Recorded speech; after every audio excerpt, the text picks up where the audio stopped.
And we have Kim's going to lead us in the pledge, and after that, Roy will lead us in prayer. To the flag of the United States of America and to the republic for which it stands, one nation, under God, indivisible, with liberty and justice for all.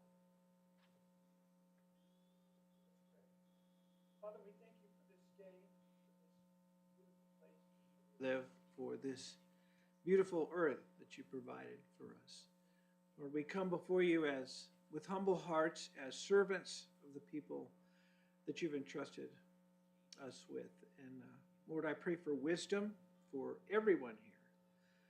Pray for a calm in this election season, because it is difficult.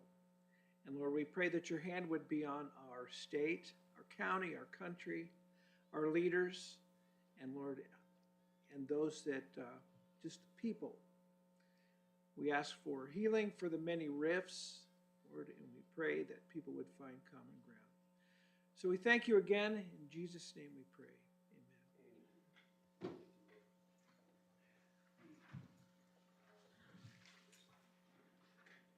Well, as usual, we have quite a bit to do today, so good to see everyone. Looks like it's going to be warming up, so spring just blew away yesterday, I think.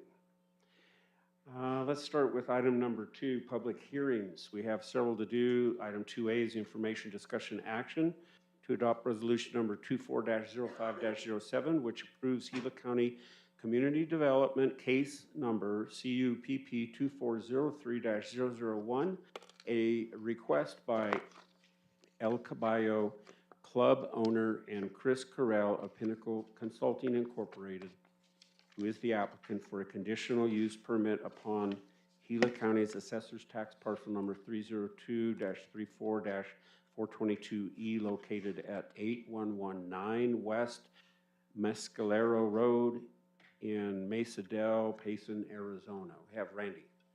Morning, Chairmen and Supervisors. So I have a rarity today. We have a tower with one in support and no opposition. So this is a new thing for us here. It does not require unanimous vote, so we're going to go from there. This is really a tower down in Mesa Del that they want to put at their park. During our hearing, we had lots of support from the neighbors. Basically around them is SFR D6 and D10 and D12.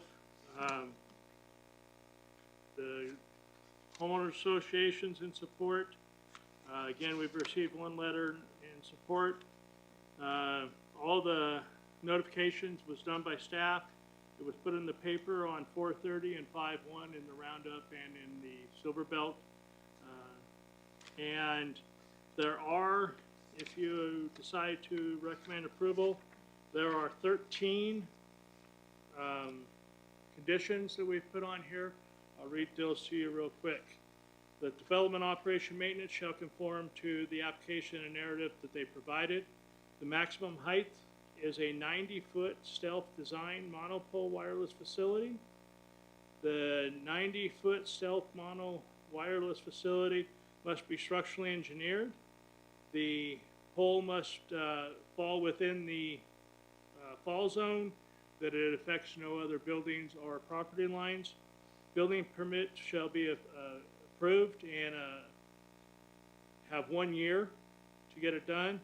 The current lease must be submitted before the issuance of the building permit. Appropriately provide a co-locate other antennas on the 90-foot. The tower design and monopole and associated equipment shall be removed immediately from the property at the owner's expense if the monopole becomes unusable or obsolete. All lighting shall comply with the Gila County Outdoor Ordinance. The equipment area must be secured and vandal-proof. The concrete CMU wall enclosure, this compound shall not exceed 6 foot in height.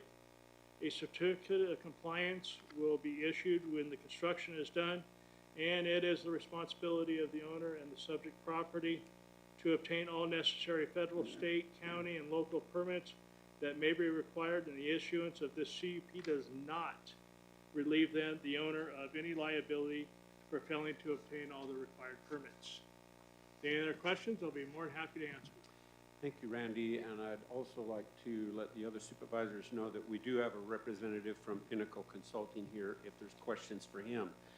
But I'll ask Supervisor Humphrey, do you have any questions? I have no questions. Supervisor Klein, No, I'm good. okay. Are we ready to vote on this? This is a public hearing, so I don't know if you have to. Oh, I'm sorry, right. Thank you. All right, so I'll close the discussion and open it up to the public. Is there anyone here in Globe that wishes to speak on item 2A? How about the internet? No, and how about Payson? No, sir. All right, thank you, Lisa. I'll close the public hearing portion and ask for a motion. Mr. Chair, I move to adopt resolution number 24-05-07. And Mr. Chair, I'll second that. Okay, we have a motion to approve and a second. All those in favor say aye. Aye. Aye. Thank you, Randy. Item 2B, information, discussion, action to adopt resolution 24-05-06, which approves Gila County Community Development Case Number CUPP 2402-001, a request by 144 East Belusi Boulevard, LLC, Jason Bengert, owner and applicant for a conditional use permit upon Gila County's assessor's tax parcel number 302-04-081D, located at 144 East Belusi Boulevard, and that would be in Rim Trail area in the Payson area. Randy. Again, good morning. So this is a little bit of a different item. This parcel substandard was split off for the fire department, and no one figured out that the fire department would never be there. And all the paperwork says it has to be a fire department, fire department, fire department. So the fire department left. And so now we have a building and a parcel of substandard size for the area.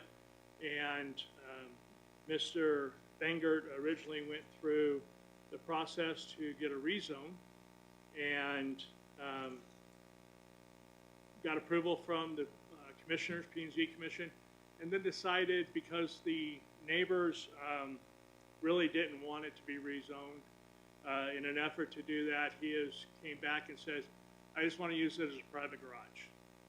And so that's what the CUP for is, that in lieu of the fire station, that he can use it as a private garage. And so far I have 7 letters in support, no letters in denial. It's a very nice building. Mr. Bengert does live in the area and basically just wants to store all of his extra stuff in there. He does want to put some equipment in there that he has, but that's fine. It's a normal use. We have 7 conditions that would apply to this. Number 1, again, the owner shall comply with everything he submitted to community development. All outdoor lighting shall be hooded or shielded and meet the Gila County Lighting Control Ordinance. It is the responsibility of the owner of the property to obtain all necessary federal, state, county, and local permits. No use should be operated in such a manner as to cause fire, explosion, hazard, allow toxic fumes, generate toxic waste. Neither shall there be emit into the atmosphere soot, dust, radiation, odor, noise, vibration, heat, glare, and so on. At no time can the garage be used as a habitable space. This is a non-habitable structure. At no time can the garage be used for commercial use. And the current structure on APN 302.04.081D cannot be enlarged due to the small size of the property that was split off just for the fire station. With that, any other questions? Be more than happy to answer. Thank you, Randy. Supervisor Humphrey. Is that area zoned commercial or residential? It is residential, But he can't live in this building. correct. It's not, it was always a garage, even for the fire department, so it was never designed to be habitable. And again, Mr. Bengert went through the process to get it rezoned so that it could be residential, and he could have went through the process of making it habitable, but in an effort to appease the neighbors, he has went this way and decided to go a U. So this is a private garage, so it'll be a U, which is same as your garage, that you're not supposed to be living in. Okay, yeah, that's fine. I was just wondering if sometime down the road, if it's residential, that somebody may try to. That was the big fear of the neighborhood, by the way, was that this was going to become a short-term rental. And they also feared that because this one parcel would get rezoned, that everyone would rezone. And this doesn't set any precedent. This is a substandard size lot that was made for the fire department. We just never thought about the fire department leaving. Okay, I'm good, Mr. Chair. Thank you, Supervisor Klein. I'm good as well, thank you, Randy. Yeah, like most of these, Randy, there's a long backstory. Yes, And sir. so, here we have a piece of property that someone owns. They can't use the property because of the way it kind of developed out of the zoning and change of use and all of that. So, now, this applicant or a future owner could come before us and request a rezoning on that particular piece, and in order to make it habitable and all of those things. Correct. So, okay. All right, with that, then I'll close that discussion and open it up for public hearing. Anyone in Globe or the internet or Payson that wishes to speak on this? No, sir. No, okay, thank you. Then I'll close the public hearing portion and call for a motion. Mr. Chair, I'll make the motion to adopt resolution number 24-05-06. I'll second that. Motion to approve and second. Those in favor say aye. Aye. Aye. Thank you, Randy. Thank you. Item 2C, information discussion action to adopt a resolution number 24-05-11 to name West Rye Creek Road in the Rye area. We have Tom Homan. Good morning, Mr. Chairman, members of the board. Forgot my words. Recent land splits in the southwest corner of Rye have generated the need to create a road name so we can apply addresses to. Yeah, it's on the west side, all the way at the south. Oh, there we go. Now we have sort of the picture up. So, coming to you today to create that road name. Okay. Any questions, Supervisor Humphrey? Anybody against that road name? No, sir. Okay. We're not going out and doing large, wide, like publish in the paper. Our ordinance allows us to do direct mailing to the property owners. And this was the name that was proposed by the property owners. It doesn't conflict anywhere with the county ordinance, so we were agreeable to this name. Okay, thank you. Supervisor Klein? I'm good, thank you. Okay, thank you. Let's open it up to the public hearing portion. Anyone in Globe, the internet, or Payson? No, sir. Okay, we'll close that and I'll call for a motion. Mr. Chair, I move to adopt resolution number 24-05-11. And I will second that. Okay, motion to approve and second. Those in favor say aye. Aye. Aye. Aye. Thank you, Tom. And item 2D, information discussion action to adopt another resolution, 24-05-11, -12, to name North Cowboy Lane in the Tonto Basin area. Good morning, sirs. Yeah, again, minor land division activity has created the need for us to create a new street name. So what was put forth by the residents was Cowboy Lane, and it's just off Outlaw Lane on the east side of Tonto Basin down Union Trail. There was no problem with the naming from the ordinance point of view, so we were amenable to it, and we are now here before you. Okay. Should Thank you, you so Tom. choose. Supervisor Humphrey, No question, Mr. Chair. Supervisor Klein. I'm good as well. So you could live at the corner of Outlaw and Cowboy? Yes, sir. Okay. I like it. Any public, we'll open it up to a public hearing. At this point, anyone here in Globe, Payson, or the internet that wishes to speak? No, sir. Okay, we'll close that and call for motion. Mr. Chair, I'll make the motion to adopt resolution number 24-05-12. I'll second that, Okay, Mr. Chair. motion to approve and second. All those in favor say aye. Aye. Aye. Aye. Thank you, Tom. Thank you very much. All right, let's move on to regular agenda items. 3A is information, discussion, action to adopt resolution number 24-05-05, authorizing the Gila County Recorder as the Board of Supervisors designee to designate 2 emergency voting centers for the 2024 primary election specified in the resolution, and we have Recorder Sadie Bingham. Thank you, Supervisor, or Chairman and Supervisors. According to ARS 16411B5, it states that the Board of Supervisors can designate the recorder or someone to handle the emergency voting. And so we are asking that we have, or that you assign our office, and we would have emergency voting July 27th, 28th, and 29th in the recorder's office here in Globe and in Payson from 8 a.m. to 5 p.m. Okay, thank you, Sadie. You're welcome. Supervisor Humphrey. Yeah, what would be an explanation for an emergency? We're not allowed to ask them what their emergency is. If they come in and they state that they have an emergency, we ask them if they are able to go to the polling place on Tuesday. If they say no, then we have them sign an affidavit swearing that's an emergency, that they can't make it to the polls, and they can vote. Okay, yeah, most of that was just to be on record that, thank you. Supervisor Klein. I'm good, Sadie, thanks. Yeah. Yeah, if the general public doesn't know, this is not an emergency like earthquake or something. This is where a particular person planned on voting on election day, and then something came up, and now it's an emergency on their part. They still want to vote, and we have a place for them to do that. Okay, all right, so then I will call for a motion. Mr. Chair, I move to adopt resolution number 24-05-05. And I will second that. Motion to approve and second. All those in favor say aye. Aye. Aye. Aye. Thank you. Thank you.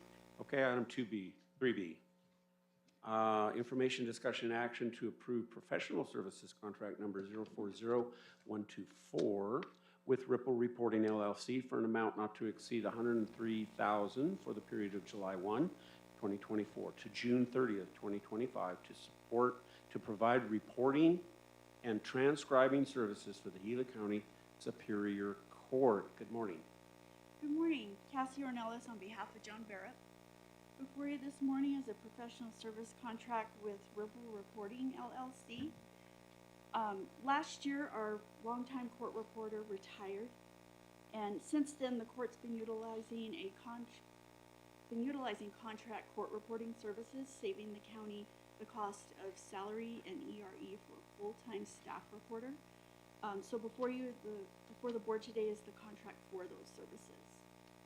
Okay, thank you. Supervisor Humphrey. I have no questions. Supervisor Klein.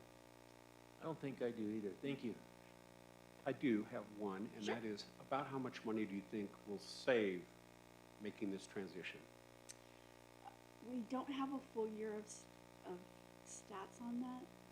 Okay. Supervisor, I'm sorry. I mean, if you'd like that information. we can It get doesn't that. have to be specific, but you're saying we will save money this way.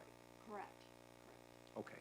Yes, because the required hearings to staff the court reporter have been minimized down to grand jury, first degree cases, mental health cases. That's the only time, there's a few others, but that's the only time you have to have a court reporter in the courtroom. We had a full-time staff reporter there all week, all day. Right. So there was very few hearings we were needing to utilize her for. So now with a contract, we only contract and pay her for the specifics that we need her. Okay. Great. And it could be substantially less than 103,000. Correct. Right. Okay. All right. With that, I'll call for a motion. Mr. Chair, I'll make the motion to approve professional services contract number 040124 with Ripple Reporting LLC as Mr. Chair, I'll second that. Okay. Thank you. We have a motion and a second to approve. Those in favor say aye. aye. Aye. Aye. Thank you very much. Thank you. All right, item 3C, information, discussion, action to approve or deny 2 variance requests for the commercial development of Fossil Creek Farm located at 8327 West Fossil Creek Road in Strawberry, Arizona.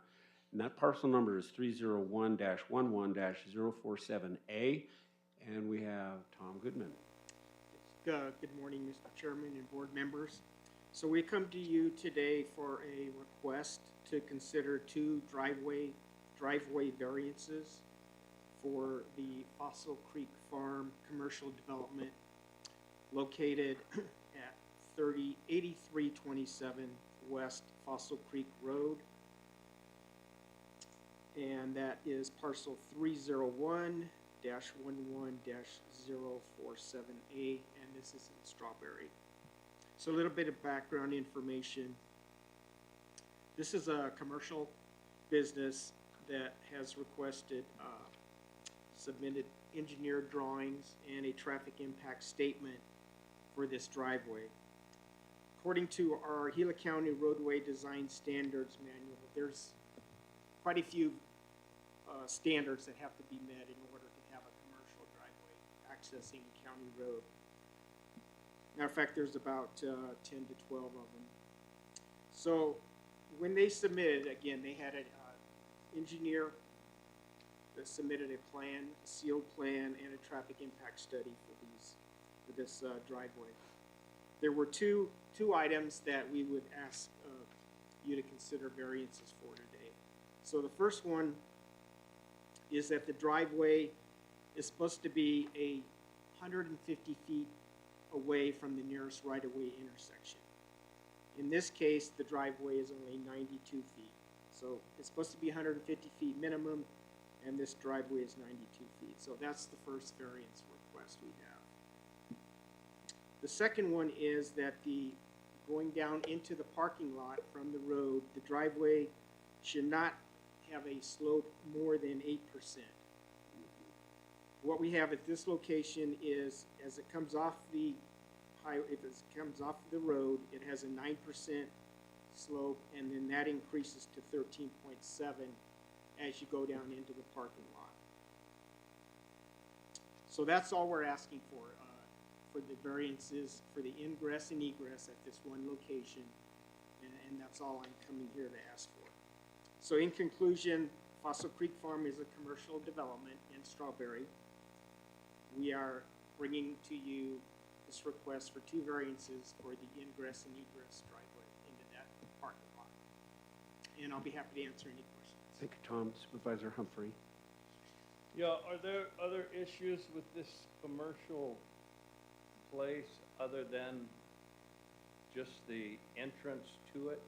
So for Public Works, there's just the ingress and egress driveway under Public Works. So my understanding is that there are other issues with other county departments, but Right, from what I've gathered, it seemed that there were other issues as well. correct. And so I was just kind of thinking that maybe they need to take care of internal issues before they work on external issues and entrance too. So no further questions, Mr. Chair. Thank you. Supervisor Klein. Tom, with these variances, is there any reason why it wouldn't work? I mean, you know, you got the 90 feet. Is that safe enough? I'm not real familiar with the property. That's what Yeah. I'm asking. So the engineer provided a good report for us. Uh-huh. The traffic impact statement looked at volumes out on Fossil Creek Road. Uh-huh. They were well within what we were looking at. Uh-huh. We don't see that as an issue. The driveway being 92 feet away from the intersection, where it should be 150, we looked at that. We don't see that as a problem. Okay. And then the slope going down into the parking lot, we looked at that as well, and we Okay. don't see a problem. We looked at stopping sight distance Mm-hmm. as you're coming in and out of the driveway, and that looks good also. Okay. So we didn't see any problems. Thank you, Tom. Thank you, Tom. So I am quite familiar with this property. It's in Strawberry in my district, and so there has been ongoing discussions. This is a difficult piece of property to develop because of the shape of it and that. So today I do know, and I want to commend all of our staff, community development, and public works, and everyone working with the owners, as there have been many difficult issues that have come up, and I do believe they're trying to cooperate as best they can to get in compliance with everything. But they won't be able to use this property if we don't do this variance because of our own restrictions, the limits therein.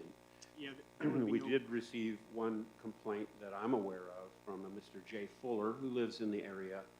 And the complaints related to, he has a lot of complaints, but the complaints related to what we're talking about today would be gravel is transferred from the lot out onto Fuller Drive, making it a dangerous situation with sliding and all of that.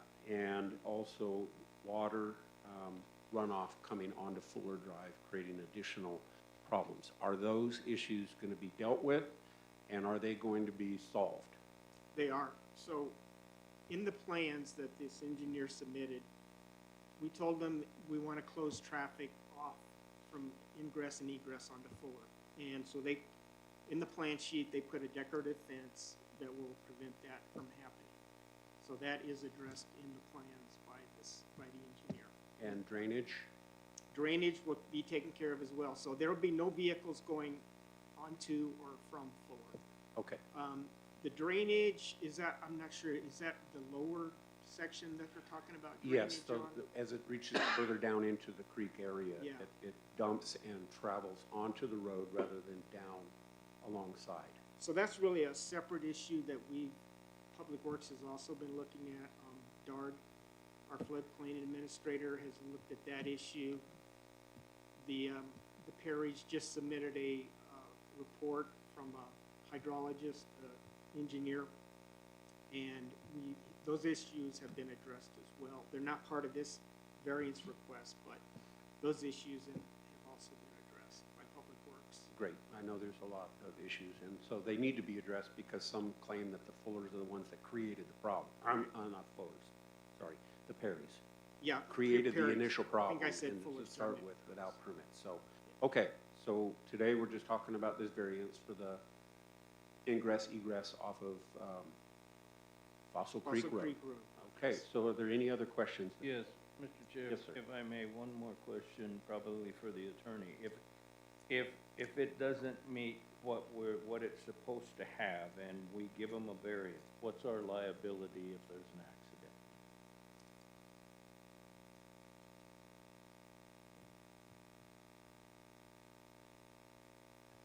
Well, anytime there's a lawsuit regarding an unsafe road, the standard is whether it was unreasonably safe, whether it was reasonably safe. So the courts have opened that type of liability to that general question. And so you're able to go to the jury, and each side gets to try to persuade the jury as to whether it was reasonably safe or not.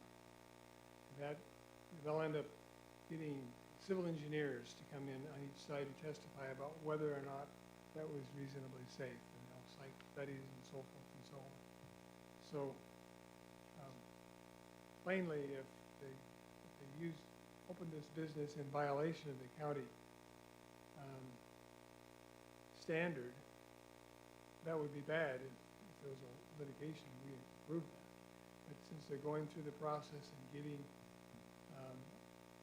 the authorized process involved to get a variance, then that wouldn't be an issue, but it would just come down to the bare facts. Well, is it safe or isn't it safe? And I don't know the answer to that. The jury would answer that question, and I think that's what you're doing here today, is you're asking civil Mr. Goodman, okay, is this safe or not? Can we vary from this and it still be a safe road? You're depending on your civil engineering staff to tell you whether they think it's still safe. But that's the answer to the liability question is it safe? Is it still safe, notwithstanding the variance? Okay, thank you. No more questions, Mr. Chair. Thank you. Supervisor Klein, anything else? I'm good. Okay, then we'll call for a motion. Mr. Chair, I move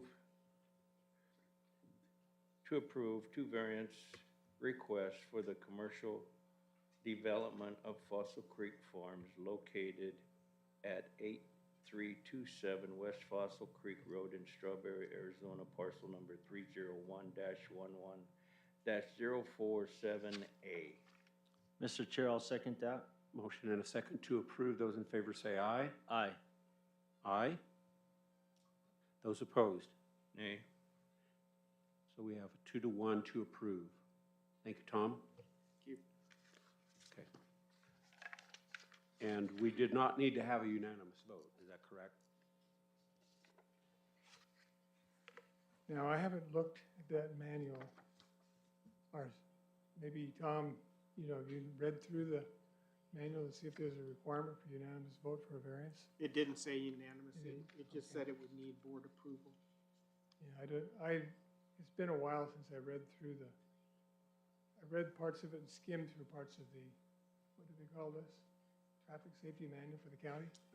Yeah, it's called the Gila County Roadway Design Standards Manual. Yeah, I spent quite a bit of time reading it. I don't recall any requirement there for a unanimous vote, Okay, thank you. the manual.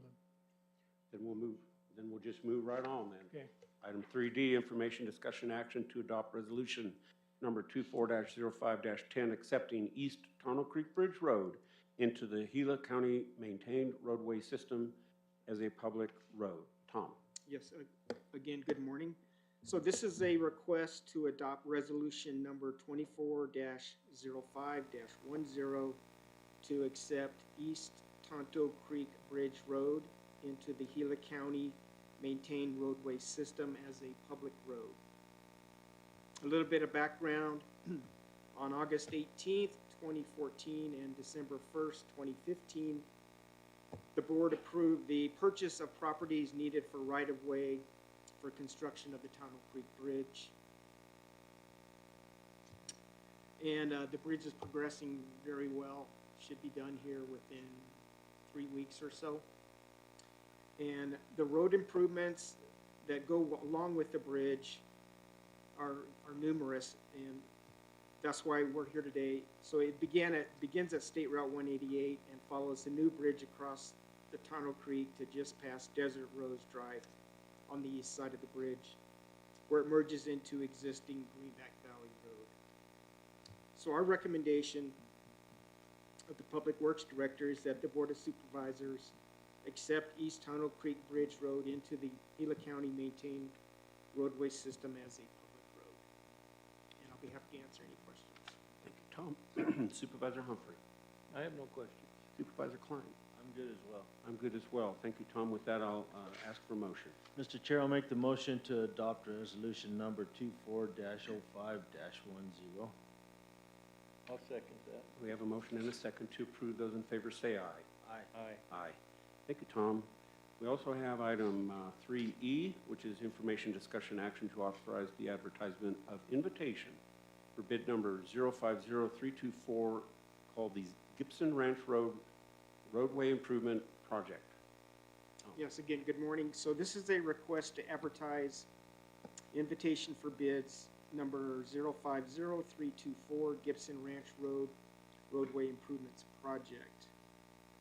On September 19th, 2023, the board approved the use of a Pinell County Services Agreement with Dibble Engineering to provide design services for Gibson Ranch Road Improvement Project. So Dibble has prepared plans, specifications, and a project estimate.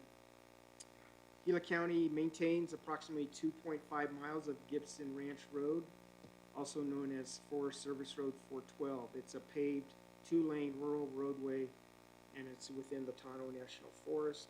It's in the Round Valley area. So for this project, the county's going to perform pavement rehabilitation of the road, starting at the eastern ADOT right-of-way line near State Route 87, and continuing eastward to the parcel number 304-23-015B. And that's bounded by cattle guards on both ends.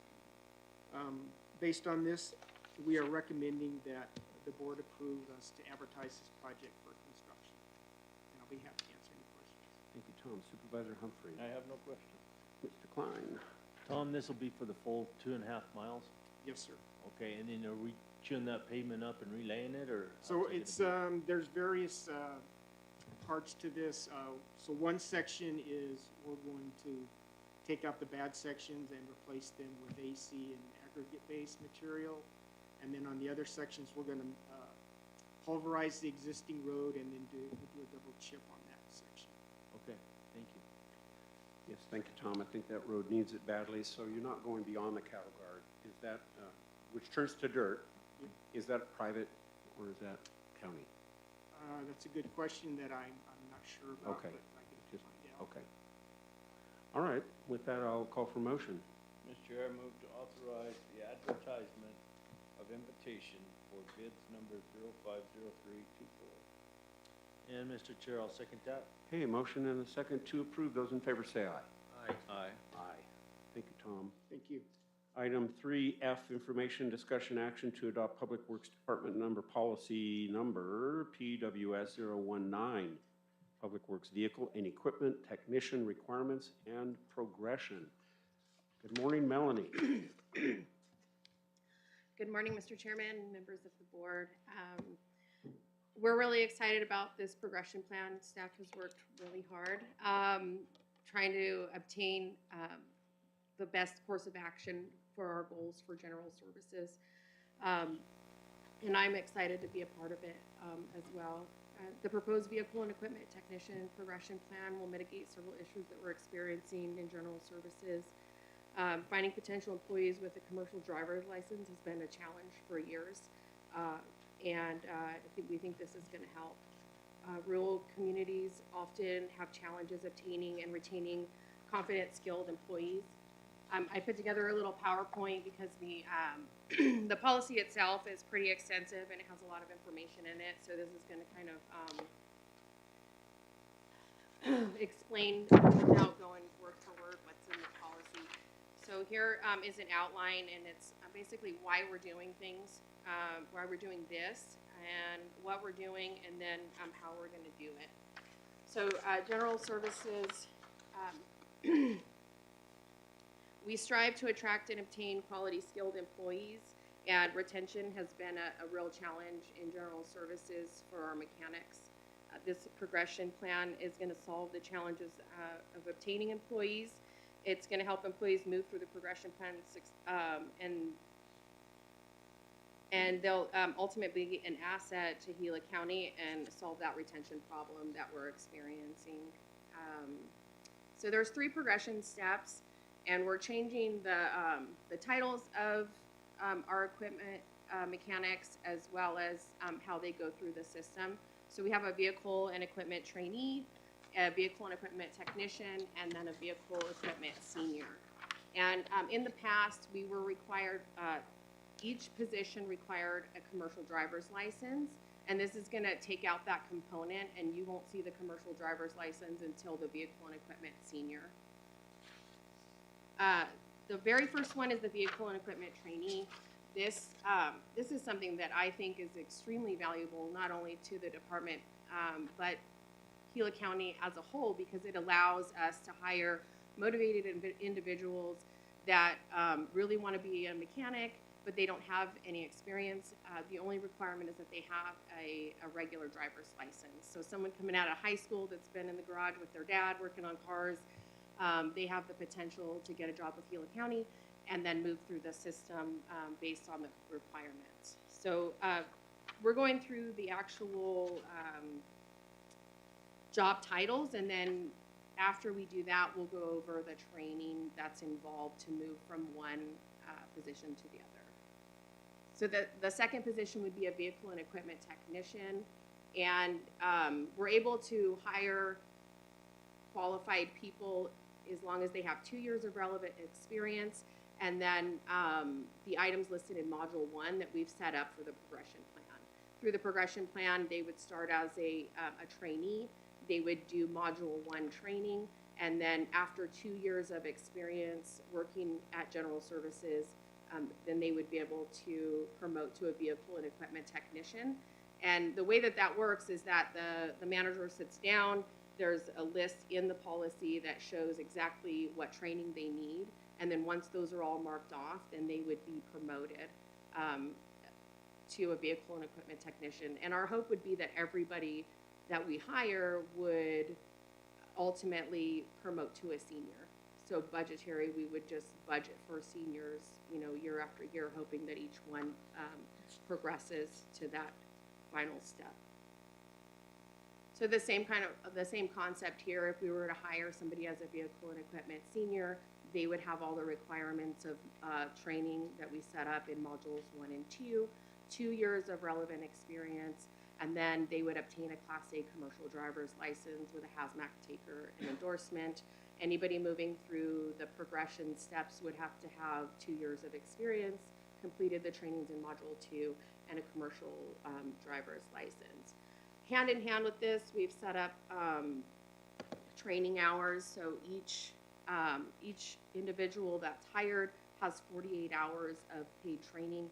Anything after that, they would be responsible for. So if you see here, there's 127 hours that they would need to obtain in the 2 years of experience. We're allowing them 48 hours a year, so that ends up being 96 hours of training that we provide them. So if they wanted to, if they wanted to promote quicker, then they would have, you know, be able to do those classes at home to meet their 127 hours. So in that 27 hours, this slide has some of the training in there, and it's just a brief overview of what they're required to do. But in the policy, it goes over each class that they're required to take, and then it has how many hours those are. And this is just, it's really condensed into this slide to give you an idea of what they're actually going to be learning. And if you think about it, it's 48 hours of training a year. That's like 1 week out of the whole year. You know, there's 52 weeks in a year. So we're really providing them a week of training, and it's spread out throughout the year. Module 2 training, same thing, except for they'll be required to get their commercial driver's license. There's a 40-hour training that's involved, the ELDT for commercial driver's license, and they would be required to do that on top of their regular 102, or actually that's included in the 102 hours for module 2. So realistically, if somebody was highly motivated, they could become a senior in 4 years.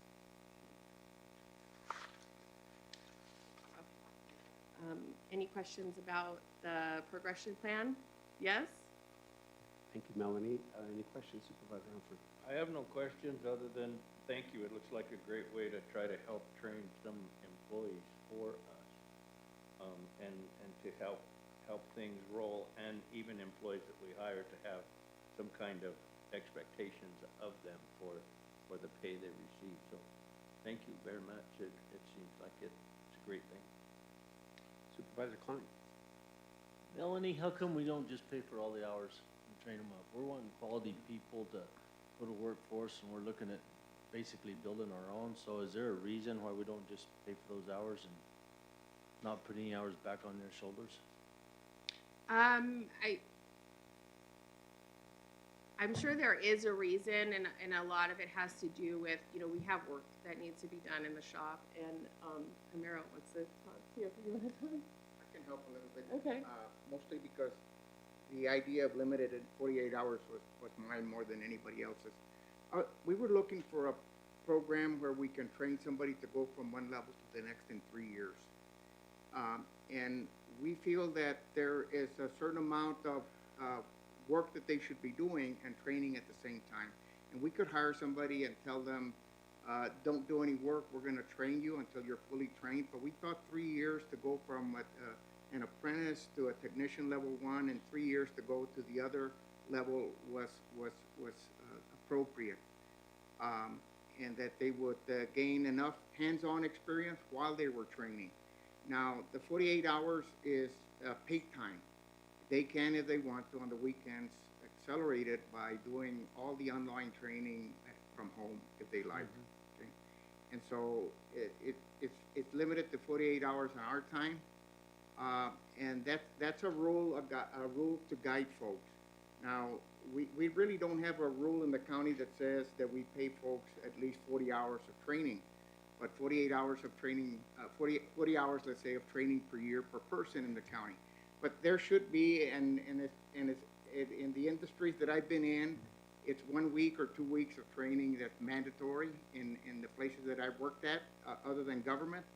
And so I thought 48 hours was a fair number, and that's the reason. So, To me, it's a number that was arrived at by the amount of hours of training and what was a fair number of years to get from one level to the next. If all they did was train on our time, if all they do is train on our time, they could go from step to step every 3 years. If they wanted to speed that up again, they can probably get it done in 2 years with doing work at home on weekends. so, Training. Homero, what's the pay difference between coming in as a trainee and hitting the senior level?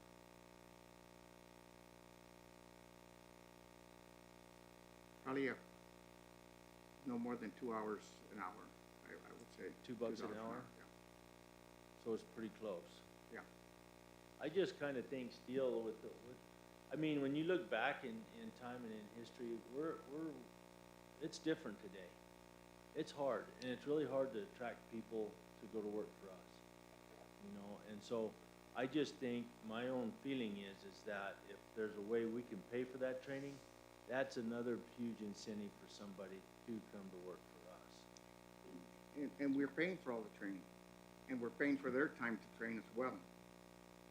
This is But I paid thought- training, but we have, it was a cap that kind of like on purpose, for somebody says, I'm coming in here and I want to get my training done in 3 months. And all I want to do is train. And that's kind of like in the sense of fairness to the rest of the employees. We also said, what's a reasonable number? And if the board decides that 80 hours is reasonable, we can make it 80 hours. We're proposing 48. Yes, again, because it allows people to jump from grade to grade every 3 years. And certainly to be a senior mechanic, you don't do that overnight either. You don't do that in 3 months.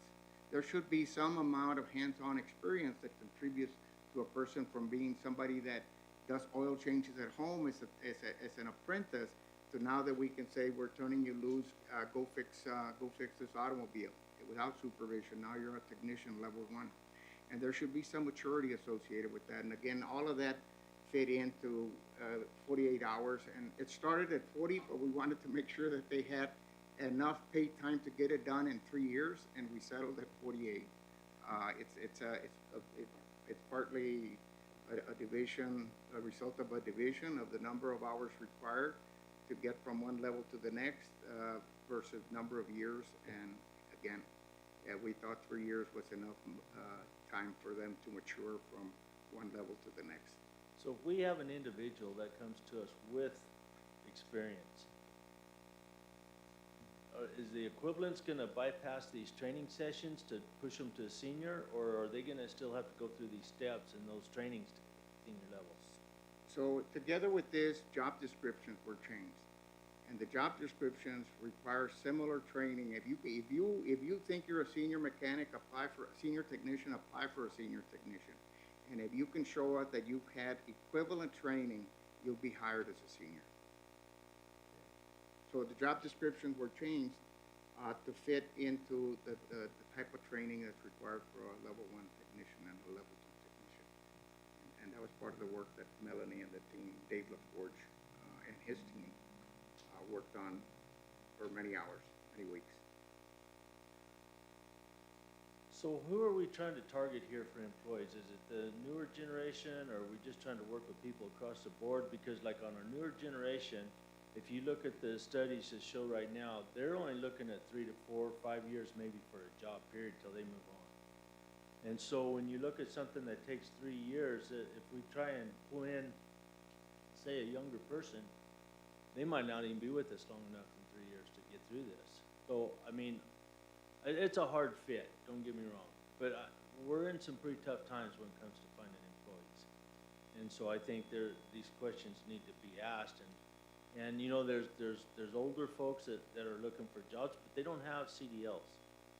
you know, that's a hard one to come by, which now it looks like we can help them get the CDLs. We're targeting everybody, actually. Okay, And by opening up the job descriptions to give them credit for similar and equivalent training, it allows somebody with experience to come in, and opening the door for a technician that we didn't have before. We didn't have this apprenticeship that says, hey, you can get from here to this other step. If you want to, we'll allow you to every Thursday take 8 hours off, 4 hours off, and start training for that. In addition to that, we're going to bring in training into not just here but the operators. We bring training in that's for everybody, and if it's part of the classes that are being required, then they automatically, when they sit in on that all-day training session, they would benefit from that. But we're trying to target both folks with no experience and folks with a lot of experience, and so we ended up changing the job description to accommodate that and to pay them based on their experience. okay, so that was my, kind of, maybe my last question.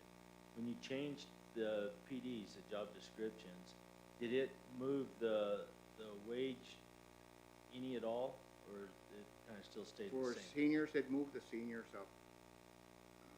What, Yes, there What was about a pay the- grade. There was a pay grade increase for the senior technicians. not the lower ones? No, I don't believe it was for the lower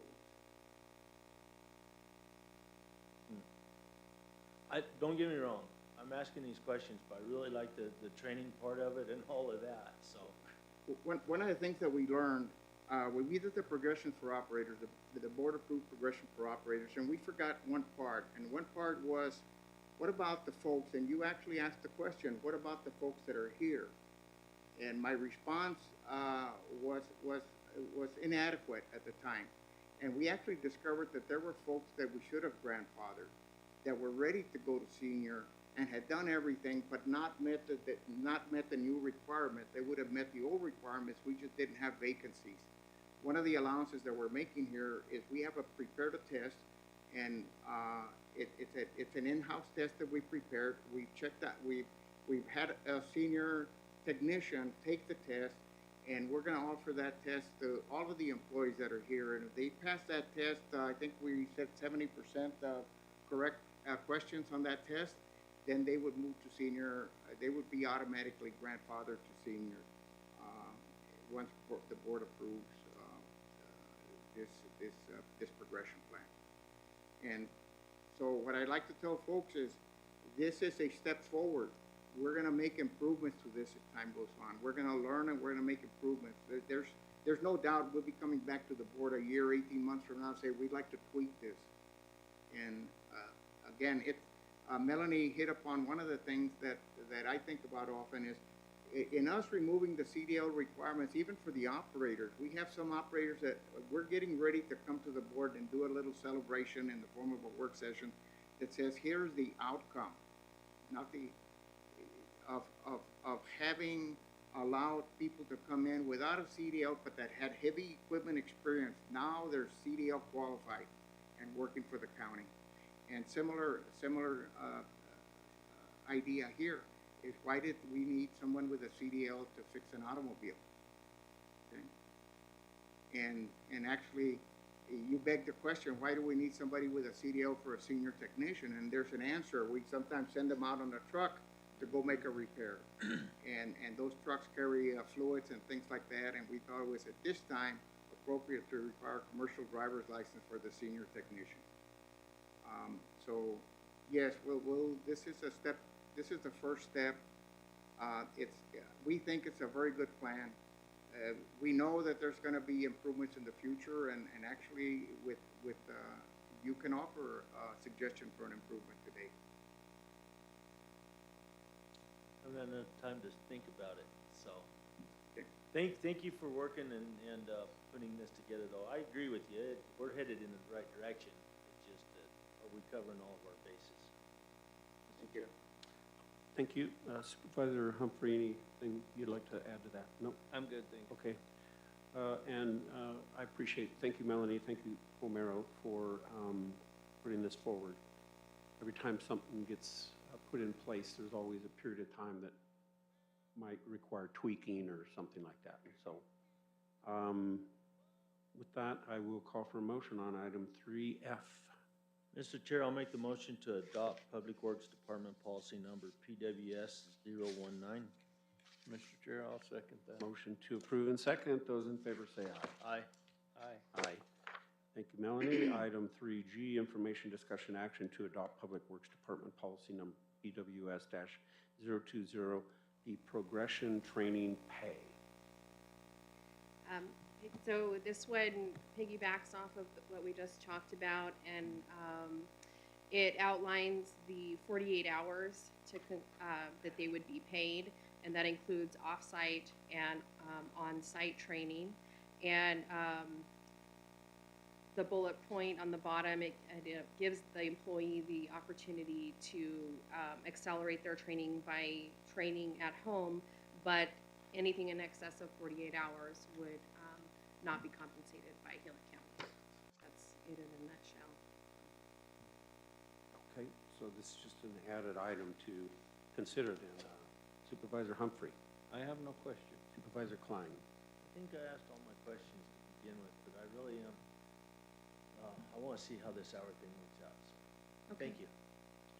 With that, I'll call for a motion. Mr. Chair, I move to adopt Public Works Department Policy Number PWS 020. And Mr. Chair, I'll second that. Motion and a second to approve. Those in favor say aye. Aye. Aye. Thank you, you. Melanie. 3H, information, discussion, and action to ratify the Board of Supervisors' approval for the submittal of a grant application to the Arizona Department of Homeland Security for the Gila County Emergency Management Redundant and Interoperable North-South EOC Communications Project, and approve the subgrantee agreement number 23-AZD-HS-HP-230305-01 to accept the related grant award in the amount of $14,000 for the performance period of October 1st, 2023 to September 30th, 2024. Carl. Morning, Chairman and board members. So as you remember, we had a very similar grant award for the same project at a recent meeting. My understanding initially was that we got an increased amount due to reallocation fundings, taking us from the original $14,000 to $25,000. In discussion with Homeland Security, we actually found out that that was an additional award. So this is the award for $14,000 for that project that will be added to the initial $25,000 project, equaling a total of $39,000, which is just shy of what we initially applied for. This will cover not only the repeater replacement for the Mount Ward and Signal Peak repeaters, but will also cover the cost of the antennas, feed line, and hopefully all of the installation.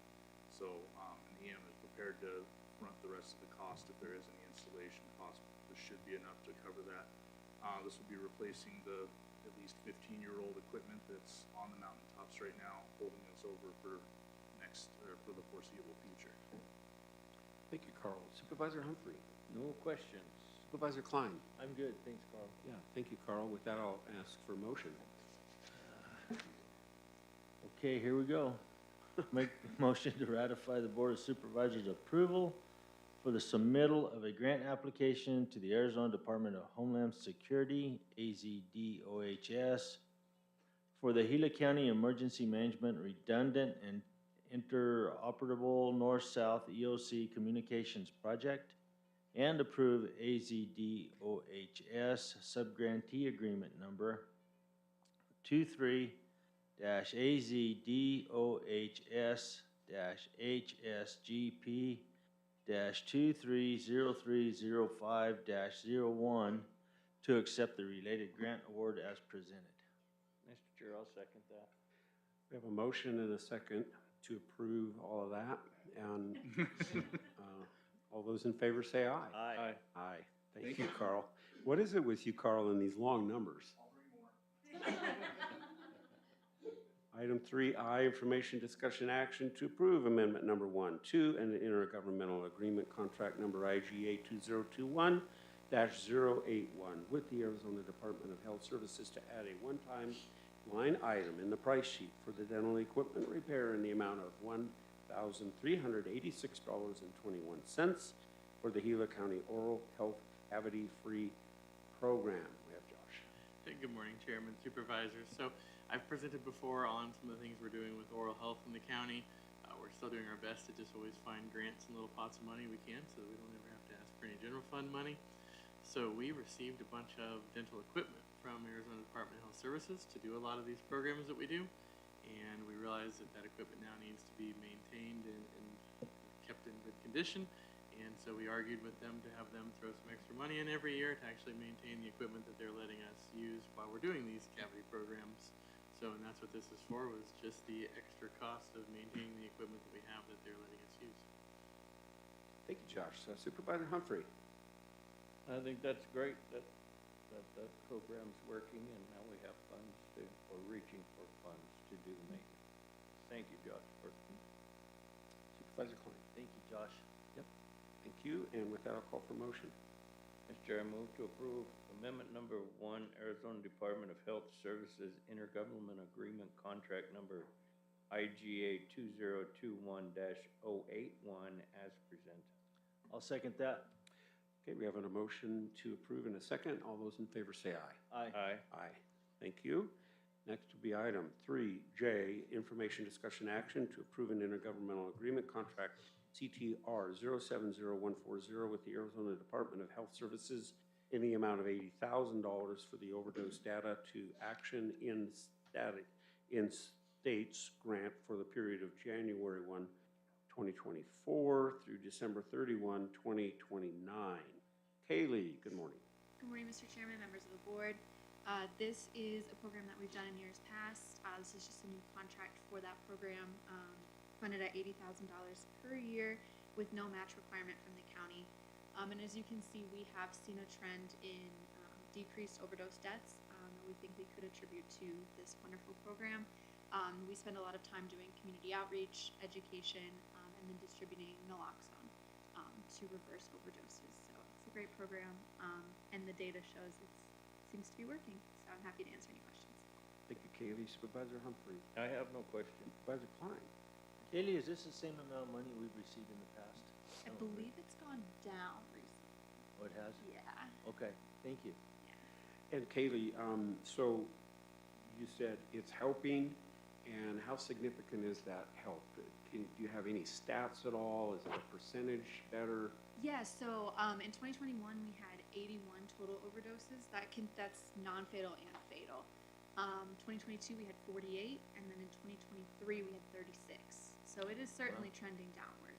And it's because of education, right? I'd be willing to put some money on that if I were a betting woman.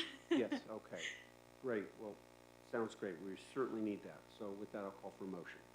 Mr. Chair, I'll make the motion to approve the Arizona Department of Health Services Intergovernmental Agreement Contract number CTR 070140 as presented. Mr. Chair, I'll second that. A motion and a second to approve. Those in favor say aye. Aye. Aye. Aye. Thank you, Kaylee. Item 3K, information discussion action to appoint Savannah Barajas to the Gila County Community Action Program Advisory Board to represent the public sector through December 31st, 2024. Josh. Good morning again. So again, with the Public Health Department incorporating community services into it, one of the things we're doing now is we're getting to the point where we're looking at all of our boards and community services and continuing to do the work that Melissa Buzon and Kaylee were doing when they were in charge of the program. We have a lot of turnover, and we're going to get working with Marion and Samantha to get the board back in order. So one of the things we got to do is get the regular board-appointed members back into there so that that board has enough of a quorum so that they can appoint the members that they have to, so that we can meet the state statutory requirements for that board. So this will give us our third member of the board to get us to a quorum so that that board can begin to to appoint the people that they need to appoint so that we have the full board. So. Thank you, Josh. Supervisor Humphrey. Yeah, thank you. Sometimes it's difficult to find volunteers, so that's great to help, that you found people to help us go forward with these programs. So thank you very much. Supervisor Klein. Thank you, Josh. Yes, thank you. And with that, I'll call for motion. Mr. Chair, I move to appoint Savannah Barajas to to the Gila County Community Action Program Advisory Board to represent the public sector through December 31st, 2024. And I'll second that, Mr. Chair. Okay, we have a motion and a second to approve. Those in favor say aye. Aye. Aye. Thank you, Josh. Are you standing in for the next one? You'll be Stella. Okay, so 3L, information, discussion, and action to approve amendment number 3 to a memorandum of understanding between the Arizona Community Action Association, also doing business as Wildfire in Gila County, to increase the funding by $38,000 for a total funding amount of $316,860 to be expended by the memorandum of understanding, end date of May 31st, 2024. So the reason I took this one is because this is that really good program again, where Wildfire has been working with us to do these. Really, for the most part, we've screened 63 people. We've helped 36 individuals. It's for the most part full mouth extractions, complete, dental work from start to finish, really changing the whole life expectancy of each one of these individuals. You look at the dollar amount at 36 people, you're talking $7,000 on average a piece. So, I mean, we've done a lot of work for a lot of people, and that's just in the 1 year that we've been doing this. It looks like we're going to be able to continue to do this in future years as well. And then, I mentioned this in agenda review, so I'll mention it here in the board too. One of the reasons we're able to do this, in a lot of the other counties, when they have leftover monies or anything that they can't do this time of the year, our processes with Samantha and Marion and the Board of Supervisors really allows us to come before the board and spend little pots of money that other counties could never get to their boards and have brought through in time. And we're able to do that. So at the end of the year, especially in public health and community services, we're always kind of out for those little scraps that everybody else in the larger counties have left that they can't spend in time, and that's why we bring these forward. And we were able to help probably an additional 3 or 4 people this year because of that, and it's just kind of a I haven't had this before anywhere else, so it's a kind of a good combination for all of us here that we're able to take these things and really push the process to get them through. So, Thank you, Josh. Supervisor Humphrey. No, thank you again. Funds and people are hard, and you guys work awful hard to keep things rolling. So I appreciate it very much. Supervisor Klein. I as well, Josh. You guys do an awesome job putting all this together and keeping up with it. So make sure and tell everybody thank you. Thank you, Josh. With that, I'll call for a motion. Mr. Chair, I'll make the motion to approve amendment number 3 to a memorandum of understanding with the Arizona Community Action Association, DBA Wildfire, as presented. I'll second that. Motion and a second to approve. Those in favor say aye. Aye. Aye. Aye. Thank you, Josh. Item 3M, information, discussion, action to approve amendment number 1 to contract number 041823A with Sanders Family Transport, and amendment number 1 to contract number 041823B with Lamont Mortuary of Globe to increase both contracts by $25,000, each for a not-to-exceed amount of $75,000 per contract, and extend both contracts by 1 year to June 30th, 2025. Looks like we have Michael. Sure do. Good morning, Chairman, members of the board. So, as you know, we have 2 contracts to transport deceased individuals to Pinal County Medical Examiner's Office for autopsies ordered by the county attorney of Gila County. And what we're asking here is 2 things. We're asking to extend the contract 1 year, which is in the original contract we can do, and then to increase the limit from $50,000 to $75,000. One of the contracts right now, we've already expended over $50,000. So we would like to extend it to $75,000, just so we don't have to come back in front of the board sometime next year. And I'd be happy to answer any questions you may have. Thank you, Michael. Supervisor Humphrey. I have no questions. Supervisor Klein. Michael, if you could refresh my memory, why did we go with 2 contracts on this? We went out for bid, and if you remember when Mary Springer was here, we didn't have a bid for the northern area. So we reached out to some companies in Arizona that could help us with that. So we had Lamont Mortuary out down in the southern area, but we didn't have the northern area covered. And then there was a company out of Apache Junction, Sanders, and they went ahead and bid on this at that particular time, and they were the only bid for that. Was was Lamont not willing to tend to the northern part of the county? Do At you that time, I remember? believe they did not want to do that. Okay. Yeah, I was just curious, so, 'cause I'm kinda like Tim, I'd like to keep all the money here in the Yeah. county if we can, so, thank you. You betcha, sir. Yeah, Mr. Chair, if I may, yeah, I think it went out for bid and Lamont didn't get a bid in at one point in time. All right, okay. So I think that other one was doing all of it, and so now we ended up with the southern and northern, is I think how that worked out. Off memory. Okay, you're welcome. I have no questions, so with that, I will call for motion.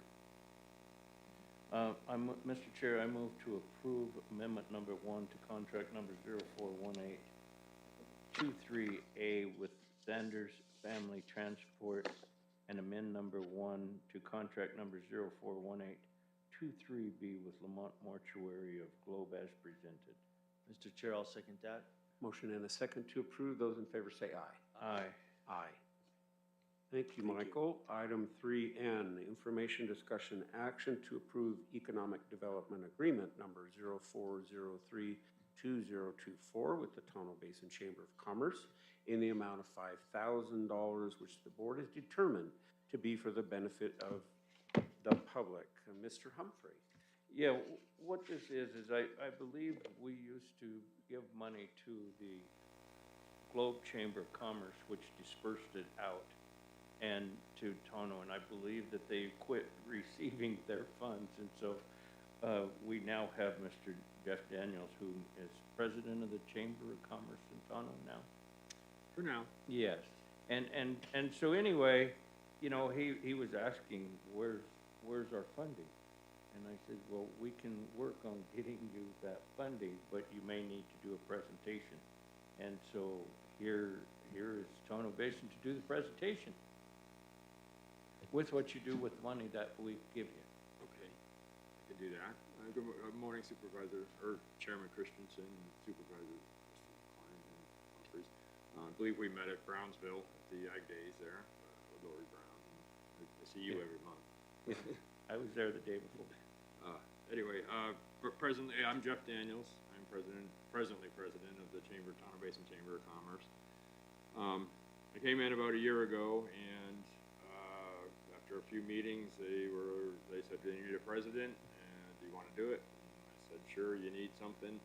They gave me the keys, and I kind of questioned what I chose to do there. The office looked like a hoarder's house from the TV show. The books are terrible, hadn't filed taxes in over 5 years. The building's pretty much falling apart. It looks like there wasn't a lot done for a while. So here I am, trying to get everything I can for us. Right now we have about 25 members. It looks like this year here we're right in our new renewal cycle, so it looks like we're going to end up about the same, maybe a few more.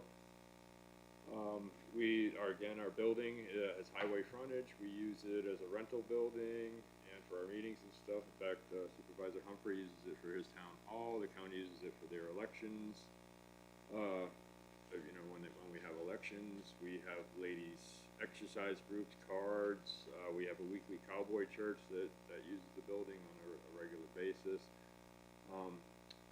We rent out to all kinds of things, basically.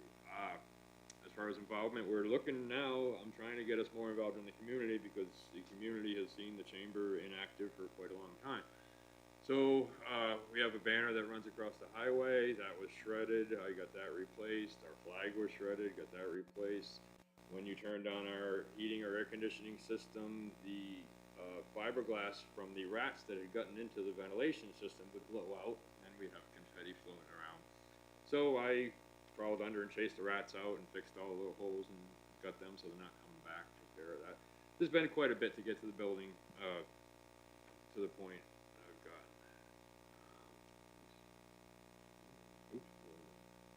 Get the next one. Yeah, this one. Okay. Let me get there here. I put together a real quick slideshow. I didn't prepare a whole lot of notes or anything, except for, we've gotten quite a few of the repairs done on the building that needed to get done, including we have an ADA ramp that if you walked up it had about 1.5 inches, 2 inches of sponge to it, so it was extremely dangerous. The handrails, the screws were falling out. I've taken care of all that over the last year or so. I already mentioned the rodents. We've gotten the building scraped. We've gotten volunteers from the LDS community. They've come out and missionaries have come and scraped our building and gotten it pretty much prepared for paint. There's a few things. We're fixing the eaves and the wood and all that stuff. I repaired a bunch of wood on the deck. Got that straightened out. So we're looking at getting the building painted in the next couple of weeks. I've talked to the painter. He said we're next on his line. So some of this money here would go to help him with that.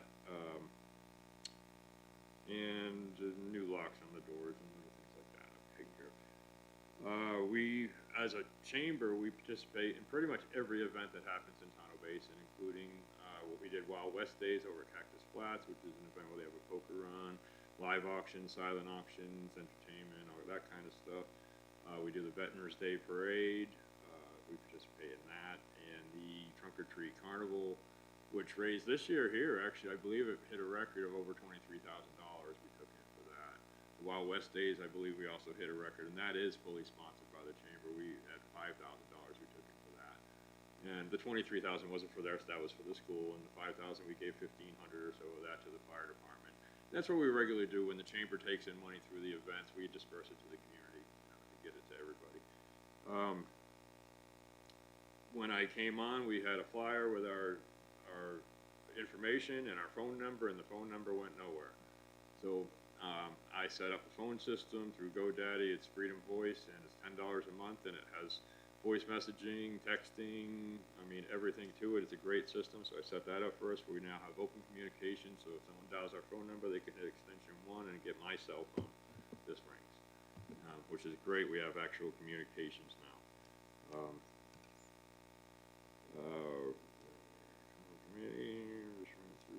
Oh, we did a little Twinkle Town. We were experimenting. We did a Twinkle Town holiday lighting event and had people compete to see who could light their house the best. And the winner, we gave them a gift, $50 gift card or something like that.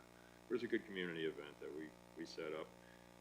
An idea of one of our members. I actually attended the water rate increase, which put 112% water increase on all the community in Tonto Basin. So I went down to the commission as a chamber representative to argue against that. It has been quite a hardship, actually. The structure of the organization was a part. We have nothing, our bylaw, everything's a mess, but I'm working to get a bylaws committee together. There's just so much I can mention, I guess, that we're trying to get done here. I'm looking at this, I could go on for probably an hour on everything. I know you guys have a tight schedule, so I don't want to hold you up too much further. I did this last slide on things that were getting ahead, that we started a new thing of doing ribbon cutting events. We have a we didn't have very much for a website, so I got us, one of our members is a website designer marketing, so they built us a beautiful website where we have a community calendar, which was a huge thing that I undertook, where nobody knew anything that was going on in Tonto Basin. There were events happening on the same days. People were wondering why things weren't successful. And I was like, because nobody knows about them. So I set up a newsletter with a community calendar. It has business listings. We actually summarize the minutes, or sometimes put the full minutes from Mr. Supervisor Humphrey's town hall that he has down in Tonto Basin. It's a great outlet for the community. Again, we have in the past given money to the students graduating 8th grade at the elementary school. We support the fire department, every other Kiwanis. I'm also a member of the board of directors at Kiwanis. So tying the whole community together is what the chamber's about. That's what we're doing here. And I appreciate you listening. Thank you. Any more comments, Supervisor Humphrey? No, I just appreciate all you're doing for the community as president of the chamber with the building. It shows, so thank you very much. Thank you. Supervisor Klein. Sound like you're busy. So how many is on your board? There's 7 there's supposed to be. Right now we have 4. Okay. There's been some fallout where when I came on, and I've actually had 9 people resign during my last year of presidency.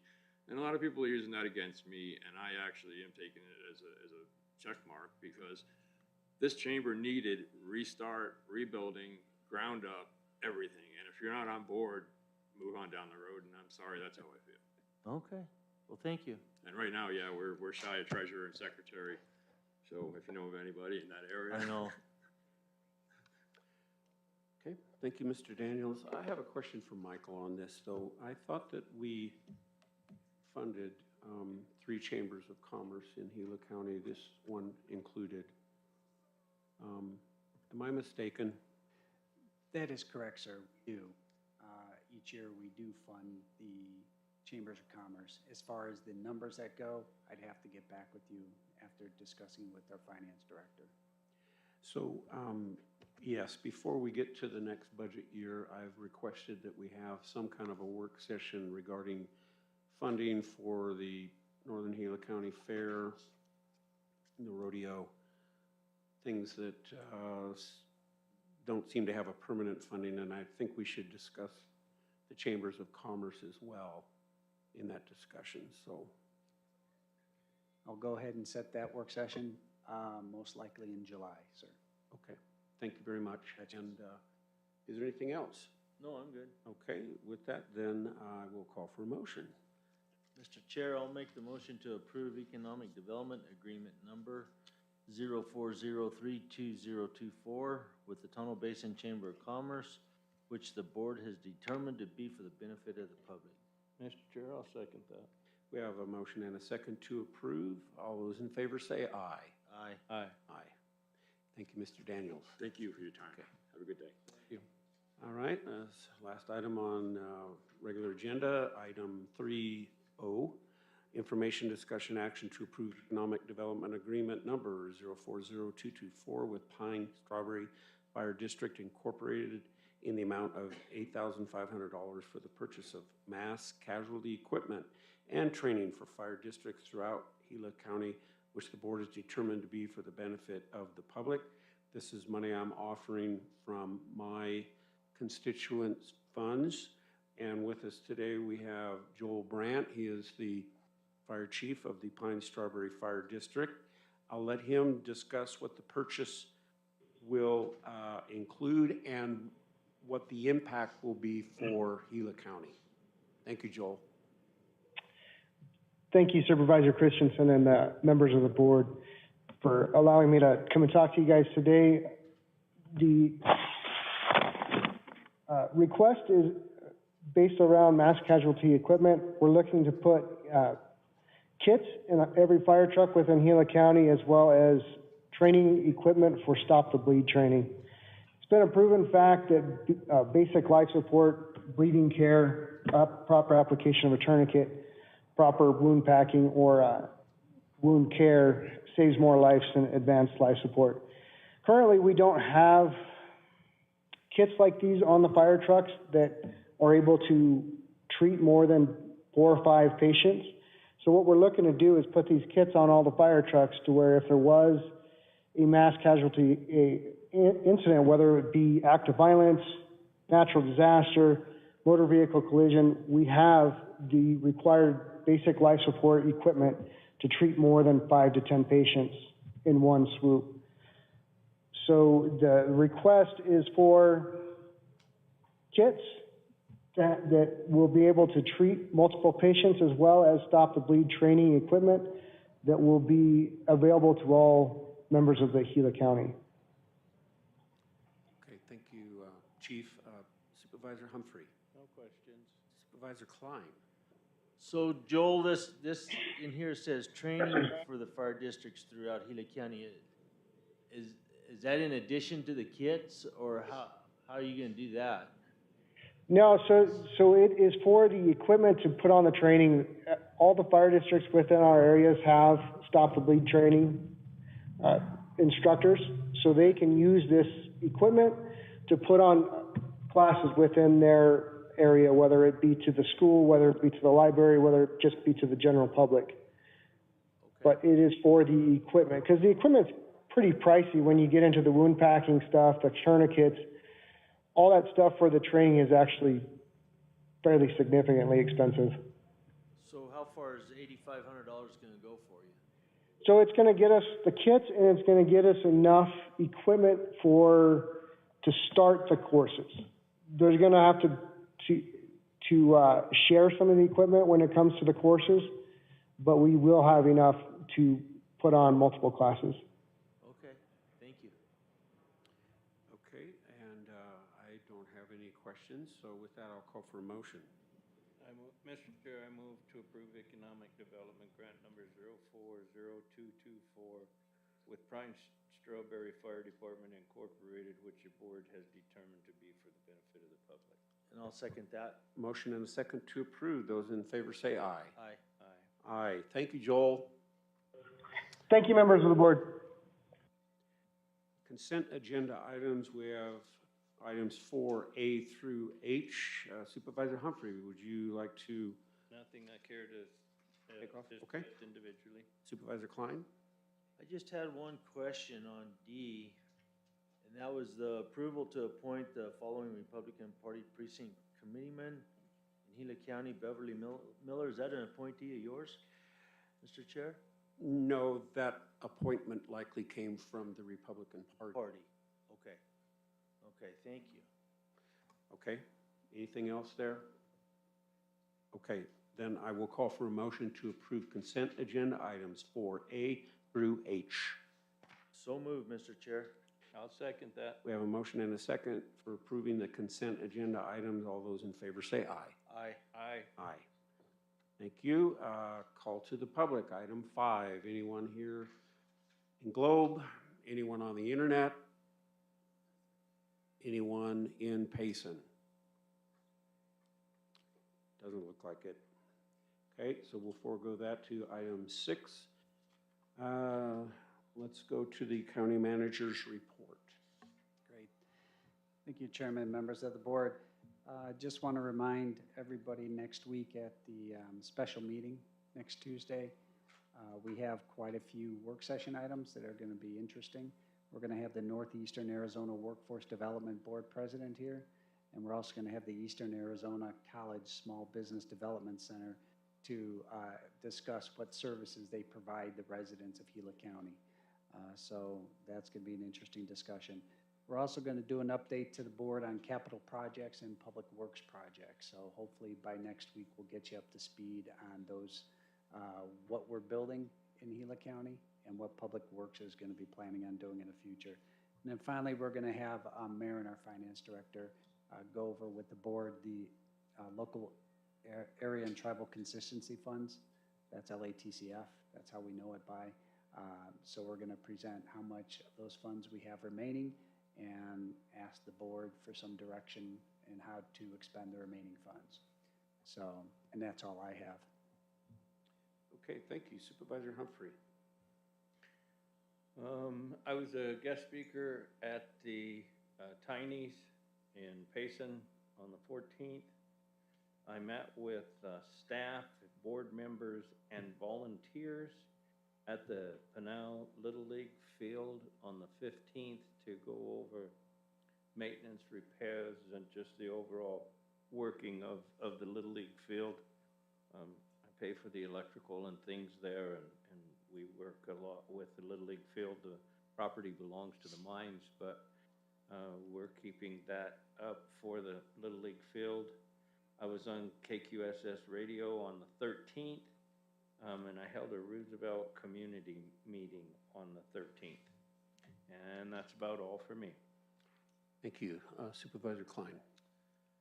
Mr. Chair, I attended the Hayden and Winkleman School Scholarship Ceremony the other day on the 14th. Each year I've been contributing $1,500 to the school district, and this was finally the first year I could make that, and it was really cool. There was a lot of recipients, a lot of scholarships handed out down there. Those kids did an awesome job. And this is all on behalf of Gila County Board of Supervisors as a whole, so we're all in there on that. And then on Wednesday the 15th, I attended the Globe Rotary Club meeting at the hospital. Gave a county update on that, had a really good visit with folks there. And also attended the ECO meeting by Zoom. Things there are going along all right. On Thursday, I attended the Entano NRCD meeting. That was in Young. I was on Zoom for that. And then yesterday, I did the ribbon cutting ceremony for the APS generator in Young. I didn't really realize it at the time, but this is the first of that type of project APS did. And it's a backup generator for that area, but will also service people all the way back as far as Coles Ranch if need be. And so that was really cool. And then afterwards, they put on a barbecue for the town right there and had probably 150 plus people show up to that barbecue. Prior to that, I had a meeting with the Forest Service and APS that I put together to discuss the PSPS issues. That's the public shutoff on power lines when weather gets critical. And so what I'm doing is I'm working with the Forest Service and APS to go back on those lines and look at those lines and see if we can prioritize the areas that really need worked on, like maintain further out than they're just their right of way, and maybe start eliminating some of that PSPS stuff. And that's something, Mr. Chair, that I'll keep you up to date on as I can, because it's gonna cross over all the way through to Pine and Strawberry. I'm part of that too. Okay. And so that's coming up. The Ranger has a big interest in working with APS on this because they have a lot of projects that's being held back because of those power lines and the threat that would impose those power lines for them to pull them off. And so I think I'm hoping it's really gonna turn out good and we'll be able to get some things done on that. So, with that, I think that's all I had. Thank you. Gary Hart Memorial Rodeo was in Payson last weekend, well attended. Always brings a lot of economy to the area. I was on KMOG yesterday morning as usual, every third Monday of the month. And because we didn't have a meeting last week, I always go to the Veterans Coffee Time, which is on Tuesday. Also very well attended, 106 were there, really great. And Supervisor Klein and I had the privilege of touring the new heliport there in Star Valley, and really quite the facility. And in fact, it's one of the best facilities, I guess, in the Western United States. I mean, it's just really quite something to have that. So it's really good to have that. Keeps us a little safer. And also wanted to do a little bit of an update on a project called Rally Around the Flags. Now, this is something done by Art Scher and JJ DeCola and a few other volunteers, where they've raised money to erect flags, about 10 flags. And so they came to me and said that they would like the county to keep the money for them for this project. And so I called Mr. Menlove and then spoke with Marin, and apparently we can do that. So they set up a trust account, and it's $33,080 will go into that trust account. And so when they need that, it'll be available and it'll be safe there, and everyone will know where it is and all those, where it was kind of embedded in a couple of different accounts, the Lions Club and the Elks Club and different things. So I think they wanted to do that to make it look more above board and completely safe. So each one of us has committed $5,000 to this project through our constituent funds. So that $15,000 will carry over into next year without it having to be spent this year. So I asked Marin about that, and she said, yeah, we're not going to lose the $15,000. It'll go and won't affect next year, and will be transferred and extended so that we don't lose that opportunity because we're not spending it today. So I just wanted to update on that. That's kind of where we're at. And so if there's nothing else, then looks like we got through this pretty well today. I will adjourn the meeting then. Thank you.